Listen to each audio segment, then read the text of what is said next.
Okay, I'm going to show you here. I've got a couple of pans of apples that I've got peeled and cored and sliced up. And then I have got some fruit fresh in there with them to keep them from turning brown.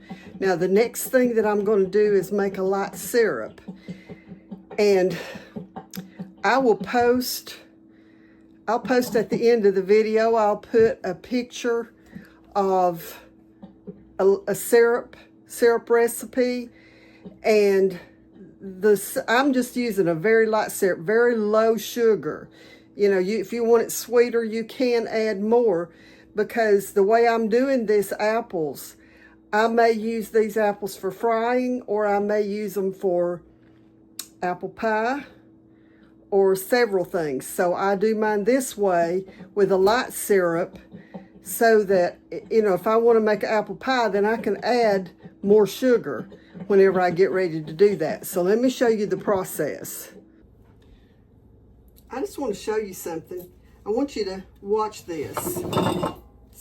See, when I cut through that, I have to put a little bit of force behind it.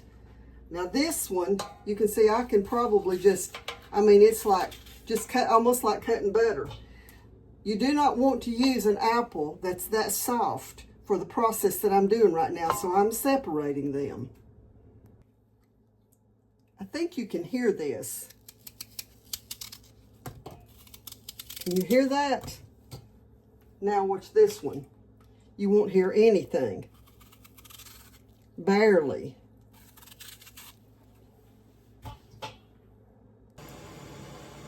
Okay, my water's boiling. So what I'm going to do now, I've got 3.5 quarts of water in this, and I'm going to put about 1.5 cups. And I don't really measure exact measurements, because I've done it so many years, I know about what I like.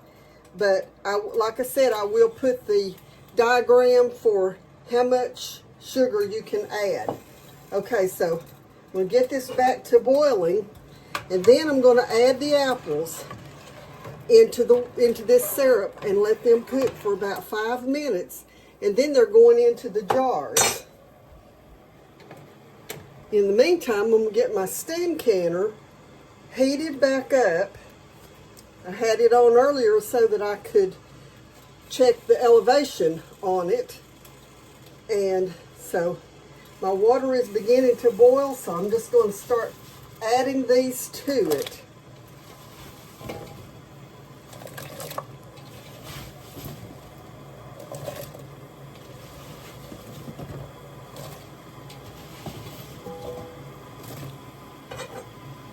Put them all down in that syrup.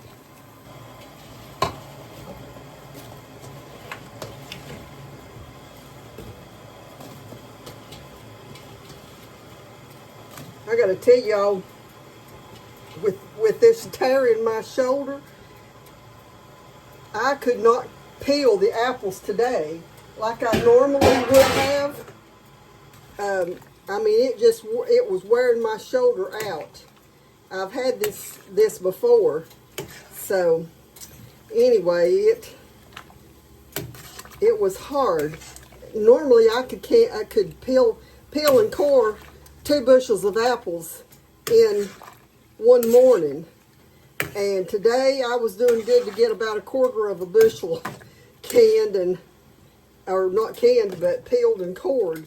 But anyway, I've got enough here to show you all my process, and the other apples that I peeled that are too soft, I will use them for my apple butter.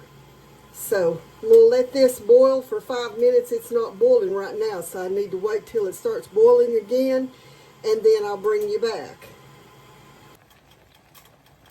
Okay, so my apples have been boiling now for 5 minutes, and it's time to start putting them into the jars. So let's get this going. I'm going to start by letting them drain, and I'll pour the syrup over them whenever they're done.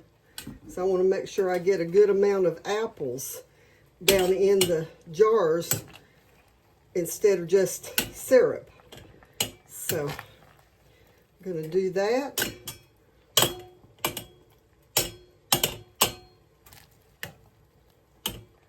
Okay. I believe that's going to be good. This is such an easy way to do apples.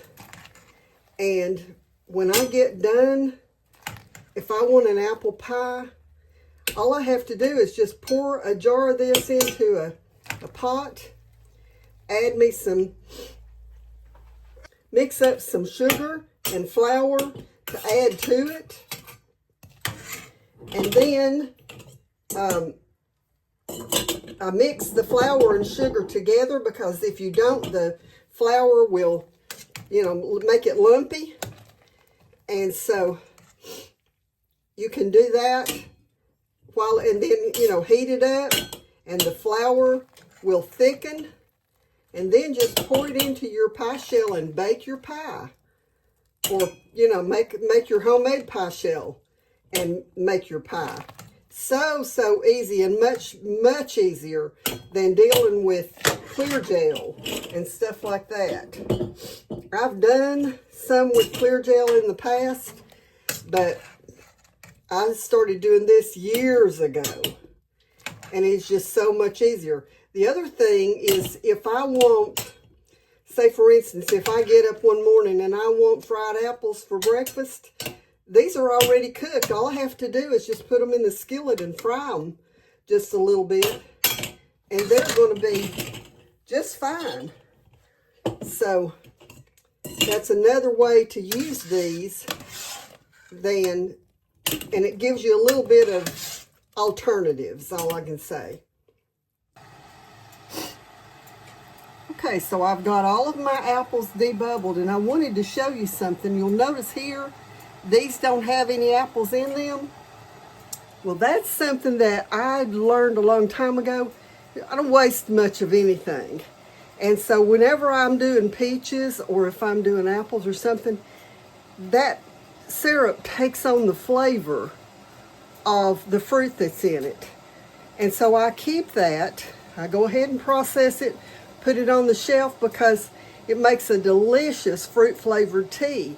So if I'm making just an iced tea, instead of adding a whole lot of sugar to it, I'm going to add this syrup to it. And then if I need to sweeten it a little more, I can. But it gives a real refreshing drink for the summertime. So, and then of course, you'll see here that I'm using my Superb lids. If you have not tried the Superb lids, go in the description below this video and you'll see a link there for the Superb canning lids, and also a 20% off discount. So try them. I tell you, I won't ever use anything else if I can get Superb. So I'm going to get these put on. My canner is just now getting to the boiling point. I'm going to have to turn it off just a minute so I can get these in it. And then I'm going to put these in the steam canner for about 15 minutes. And then I'll bring you back. You'll notice here that I've loaded my steam canner with the smallest, this pint jar in the middle, but I'm going to process it all for the quart jars. So let's get this put back on there and let it start building the steam. Since my timer has just gone off, I'm going to turn this up a little so that I can let some of the steam out. Turn it off, and then let's show you what it looks like. Okay, so they're out of the canner, and I'm anxious to see just how long it takes the seals to pop, because remember, I'm using Superb and they will pop loud. So anyway, there's my first of my apples done, and we'll be back in a few days with apple butter. And so you'll have a wonderful weekend, and God bless you.